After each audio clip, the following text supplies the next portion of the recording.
আমরা কনসিয়েন্সে আছি। এইমাত্র সংবাদ আসলো যে আলমার উপর আক্রমণ হয়েছে। খানিকক্ষণ পরে ওখান থেকে সিগনালে থেমে গেল। এখন আমরা সবাই এখানে জড়ো হয়েছি, সবাই উদ্বিগ্ন। এখানে বসে বিভিন্ন জায়গা থেকে আমরা রিপোর্ট দিতে চেষ্টা করছি। আলমা একদম শুরুর দিকে ছিল, আমরা শেষের দিকে। কাজেই আলমার উপর যা হচ্ছে সেটা আমাদের উপরে হবে সেটাই অনুমান করা যায়। সেই কারণে আমাদের জন্য এটা বিশেষ তাৎপর্যপূর্ণ।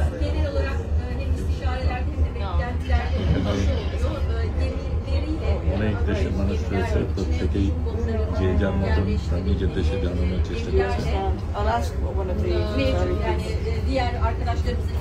এখানে তুরস্কের একজন এমপি নিজেই রিপোর্টিং করছেন, আমরাও দেখছে।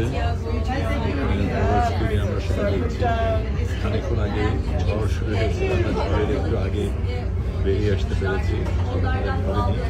কিন্তু এটা একটা ভিন্ন ঝড় যেটা নিয়ে আমাদের